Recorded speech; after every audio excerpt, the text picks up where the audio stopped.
বন্ধুগণ, শিক্ষিত সমাজের বৃহৎ অংশই তারা জানেন মে দিবস কি, কেন মে দিবস পালিত হয়।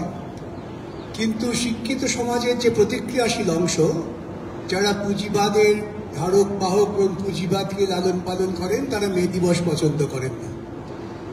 শ্রমিকদের অধিকার অর্জনের জন্য অনেক রক্ত দিতে হয়েছে, সেই ইতিহাসের মধ্যে আমি যাব না।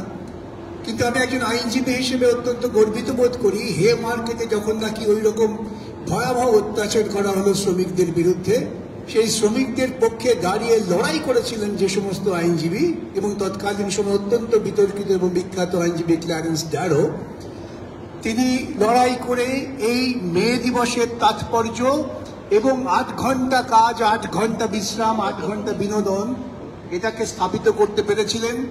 তারপর আমরা বহু পথ অতিক্রম করেছি, আজকে প্রায় 150 বছর পার হয়ে গিয়েছে।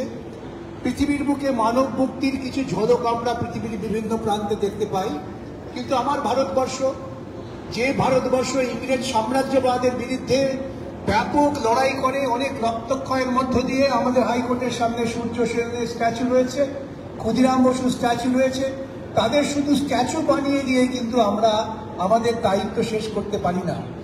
অনেক রক্তক্ষয়ের মধ্য দিয়ে আমরা অর্জন করেছি ভারতবর্ষের সংবিধান। যেই সংবিধানের মূল কথাই হচ্ছে সমতা, যে সংবিধানের মূল কথাই হচ্ছে ব্যক্তি মর্যাদা, যে সংবিধানের মূল কথাই হচ্ছে ভ্রাতৃত্ববোধ এবং অর্থনৈতিক ন্যায়, সামাজিক ন্যায় প্রতিষ্ঠা। 75 বছরের বুকে দাঁড়িয়ে যখন আজকে কলকাতা হাইকোর্টের প্রাঙ্গণে আমরা মে দিবস পালন করছি, তখন নির্দ্বিধায় বলতে পারি, এই 75 বছর অতিক্রম করার পর ভারতবর্ষের বুকে সংবিধানের মূল মর্মবস্তুকে পদদলিত করার চেষ্টা হচ্ছে। লজ্জা হয় যখন একটি রাজ্যের মুখ্যমন্ত্রী কথা বলার স্পর্ধা প্রকাশ করেন যে শ্রমিকরা ধর্মঘট করতে পারবেন না, এবং তিনি উল্লসিত হন। শ্রমিকদের ধর্মঘটে নাকি কর্মদিবস নষ্ট হয়, অথচ ঘেটু পুজো, ইটু পুজো, যত ধরনের পুজোকে খুঁজে বার করে সেখানে ছুটি দানের মধ্য দিয়ে প্রকৃতপক্ষে তিনি সামাজিক মর্যাদা, শ্রমিক শ্রেণীর মর্যাদা, মুনাফার বিরুদ্ধে শ্রমিকদের যে সংগ্রাম, সবকিছুকে নস্যাৎ করে দিতে চাইছেন।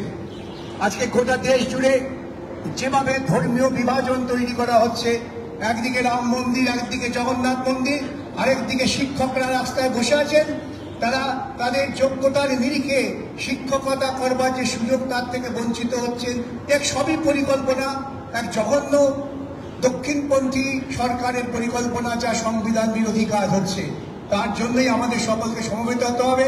আমি দীর্ঘ বক্তৃতা করছি না, সূর্যের প্রখর তাপে আমরা সকলেই ব্যস্ত, প্রত্যেককে তার কর্মস্থলে ফিরতে হবে।